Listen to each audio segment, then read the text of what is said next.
अखण्डमण्डलाकारं व्याप्तं येन चराचरं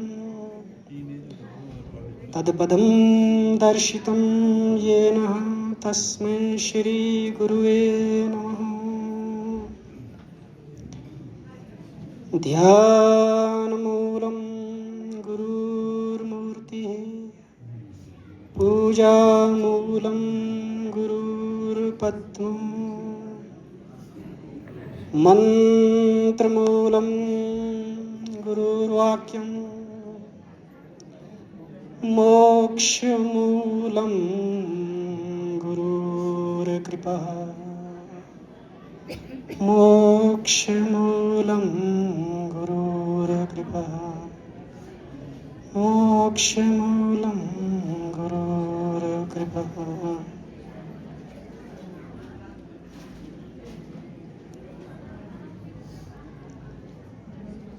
श्रद्धेय प्रभु जी के श्री चरणों में कोटि कोटि वंदन। प्रभु भक्तों के श्री चरणों में कोटि कोटि प्रणाम। आज पावन स्वाभाविक का दिवस है कि हमें प्रभु जी ने अपने श्री चरणों में एकत्र होने का अनुभव के साथ साथ उस योग को अनुभव करने का अवसर प्रदान किया, जिस योग को जानने के लिए आज संपूर्ण विश्व एक पटल पर होने को तैयार है। इसीलिए योग दिवस के रूप में 21 जून को वो योग दिवस मनाया जाता है, ताकि उस योग को अनुभव करें। योग का जो मूल उद्देश्य है तो वो यही है कि मनुष्य का जीवन का जो प्रायोजन है, वो प्रायोजन क्या है, उस प्रायोजन को पूर्ण करवाना। धर्म, अर्थ, काम और मोक्ष, यही प्रायोजन है। धर्म का पालन करना और उस धर्म के लिए जिस अर्थ की ज़रूरत पड़ती है, क्योंकि बिना साधनों के हम उस लक्ष्य तक नहीं पहुंच सकते, तो उस अर्थ रूपी जो संसाधन है उनका भोग भी ज़रूरी है, तभी जाके इस शरीर का यापन हो सकता है। और ऐसी कामनाएं जो हमारे इस जीवन को त्रितापों से मुक्त कर दें, आदि दैविक, आदि भौतिक और आध्यात्मिक। आदि भौतिक में शारीरिक और मानसिक जितने भी हमारे कष्ट है, दुख है, पीड़ाएं हैं, वो सभी आती हैं। आदि दैविक के अंतर्गत जो भी दैवीय जो पंच तत्व है, उनके माध्यम से जो कष्ट व्यक्तियों को मिलता है, चाहे वो पृथ्वी के रूप में पृथ्वी तत्व, उसमें जब विक्षेप होता है तो भूकंप आदि आता है। जल तत्व में अगर विक्षेप होता है तो जल के माध्यम से प्रलय होती है, और ऐसे ही अग्नि के माध्यम से जो प्रलय होती है वो उसके माध्यम, और वायु तत्व के माध्यम से आंधी तूफान आते हैं। और ऐसे ही आकाश में जो भी घटनाएं घटती है जो मनुष्य के नियंत्रण में नहीं है, हमसे परे है, तो ये आदि दैविक के। और इसके बाद आध्यात्मिक, आदि तत्व, जिस तत्व को जानने के लिए हम सभी यहाँ एकत्रित हुए हैं। क्योंकि योग बात करता है कि जो भी हम आदि ग्रंथों से सुनते आए हैं, हमारे को जो ऋषि या गुरु परंपरा के माध्यम से हमें जो बताया जाता है, जो ज्ञान देने का हमारे को प्रयास किया जाता है, उस ज्ञान को क्या हम वास्तव में श्रवण तो कर दिया, याद भी हो गया, अनुभव में आ गया क्या? जब तक वो ज्ञान अनुभव में नहीं आया तब तक वो अपने आप में अधूरा है, और अधूरा ज्ञान तो मुक्ति नहीं दिला सकता। तो योग कहता है उस ज्ञान को पूर्ण करने के लिए आपको किसी ऐसे पथ प्रदर्शक की आवश्यकता होती है, या मार्गदर्शक की आवश्यकता होती है, जो हमारे को उस स्थिति तक पहुंचाते। तो वैसे ही तो हम अपने आप को सौभाग्यशाली मानते हैं कि हमारे प्रभु रामलाल जी महाराज के माध्यम से जो एक गुरु परंपरा आगे चली आ रही है, जो सभी आश्रमों को जो चला रहे हैं, वो उन्हीं की प्रेरणा स्रोत है।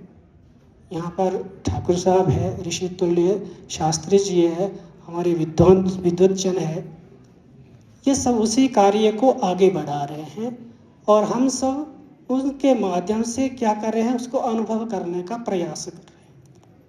अब हम कितना अनुभव कर पाते हैं ये हमारे साधना पर निर्भर करता है। हम जो प्रयास करते हैं, तो योग जब हम योग सूत्र की बात करते हैं उसमें 195 सूत्र है, तो 4 चैप्टर उसमें दिए गए हैं 4 पाद के नाम से। पहला ही है समाधि पाद, कि समाधि क्या होती है और उसको कैसे सिद्ध किया जाता है, यानी पहले ही वो दे दिया जो अंतिम है। और उसके बाद उस तक पहुंचने के लिए साधन क्या किया जाए, वो साधन बताए। अष्टांग योग, क्रिया योग,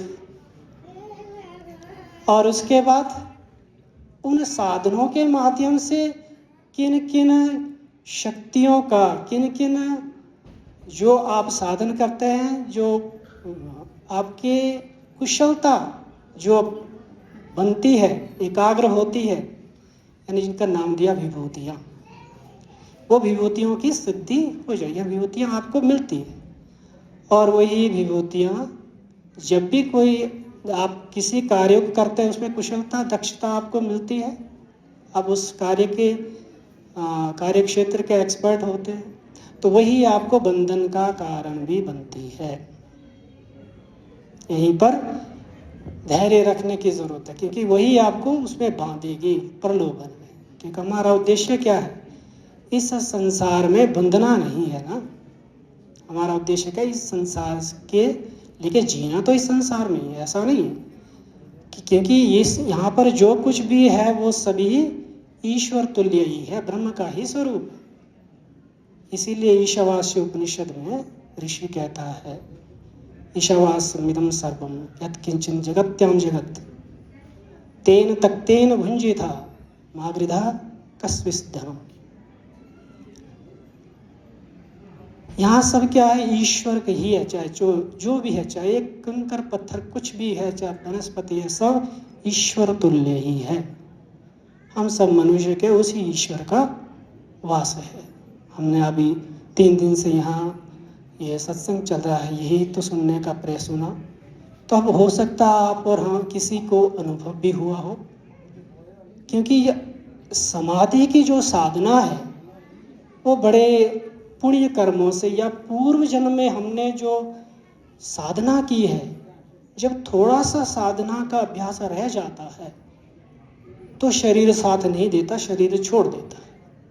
क्योंकि यात्रा शरीर की नहीं है, यात्रा शरीर ही की है। इस शरीर को जिसने धारण किया है वो आत्म तत्व, यात्रा उसकी है। ये क्रम मुक्ति का सिद्धांत है। तो प्रभु जी कहते हैं इसको आप सद्य मुक्ति में बदल सकते हैं। आप जब इनसे जुड़ गए, आप इस संसार के कष्टों से उसी वक्त मुक्त हो सकते हैं।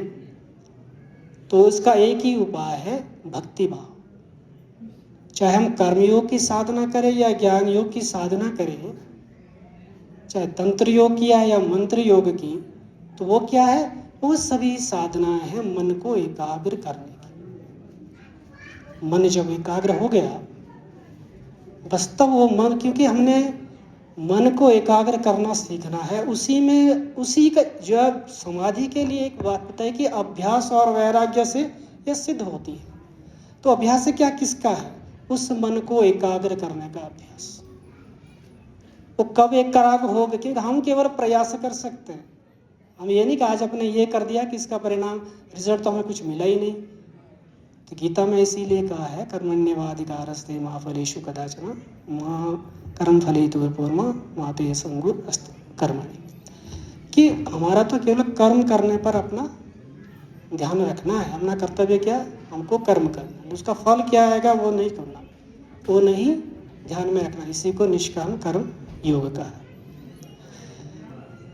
तो जब हम इस तरह से कर्म करते जाते हैं, हमारा भाव संसार के प्रति कि कामना है जो है, काम क्रोध लोभ मोह राग द्वेष, ये काम से ही क्रोध पैदा होता है। और जब कामनाएं पूर्ण नहीं होगी तो क्रोध आएगा, तो विवेक हमारा काम नहीं करेगा, तो बुद्धि काम नहीं करेगी। तो बुद्धि को एकाग्र करने के लिए तो हमारे को प्रयास करना है, क्योंकि संसार में जब भी हम संसारी कार्य करते हैं तो हमारा मन विषयों की ओर जाता है, क्योंकि हमारे पास क्या है, गृहस्थ आश्रम सबसे मुश्किल आश्रम है, इसी के आधार पर बाकी के आश्रम निर्भर करते हैं। तो इसलिए सत्संग के माध्यम से हमारे को दोबारा से वो ऊर्जा मिलती है, जो ऊर्जा खर्च हो गई थी कहाँ, सांसारिक विषयों की। तो उस ऊर्जा को दोबारा से बार हमारे को मिले कि यहाँ पर जो पॉजिटिव एनर्जी है वो क्रिएट हो गई। उस पॉजिटिव एनर्जी के माध्यम से हमारे अंदर वो विश्वास पैदा हुआ। तो सांसारिक में गृहस्थ में जब जाएंगे, समाज में जब जाएंगे, तो हमारा एक अपना जो विल पावर है वो इतनी स्ट्रॉन्ग बनती है कि हम किसी भी कष्ट को आसानी से सहन कर सकते हैं, उसका निवारण कर सकते हैं। जैसे जैसे दोबारा से मान लो किसी वजह से हम उसमें कमी होती जाती है, फिर दोबारा से सत्संग में हम आगे।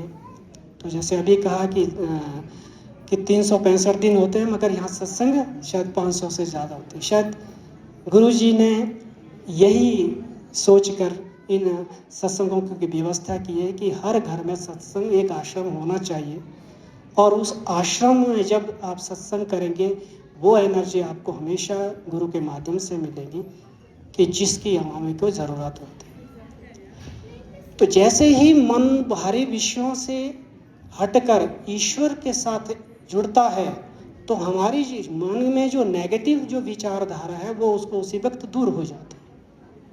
और जब वो दूर होती, जब जितनी ज़्यादा संख्या में लोग उस मंत्र का या साधना का अभ्यास करते हैं, वो उतनी जल्दी दूर होती है। इसलिए जब भी हम किसी ऐसे मंदिर में जाते हैं या जहाँ भी ऐसा सत्संग वाला स्थान है, वहाँ अपने आप को हमारा मन हल्का हो जाता है, क्योंकि वो नकारात्मक ऊर्जा उसी वक्त विदिन एक क्षण में ही वो दूर हो जाते हैं, ऐसा महसूस करते हैं। तो इसी अभ्यास को बार बार जब हम करते जाएंगे, तो हमारा जो एक उद्देश्य है जीवन का, वो है घर परिवार को संभालना, उसका तो हम कर्तव्य निभाते हैं, लेकिन उसमें मोह का भाव आ जाता है। उस मोह को किस तरह से दूर करना है, इसी के लिए कि बार बार ये जो सत्संग की परंपरा चली आ रही है, तो इसके माध्यम यही सिखाया जाता है कि केवल कर्तव्य पर ही अपना ध्यान रखना है। उसका परिणाम हमारे को क्या मिलेगा, कोई इच्छा मत रखें, ऐसी इच्छा नहीं रखनी है जो हमारे को उस मुक्ति के पथ पर जो ले जा रही है उससे हमारे को रोक दे। तो उस ऐसे कार्य को दूर करना है, यानी उसी से वैराग लेना है। उस ऐसे कार्य के प्रति राग नहीं रखना है, अटैचमेंट किसी भी तरह की नहीं रखती है। तो अभ्यास और वैराग्य जो साधना के मार्ग में बाधा पर पैदा करे, ऐसे कार्य को, ऐसे व्यवहार से हमारे को दूर रहना है। वो दूर रहना ही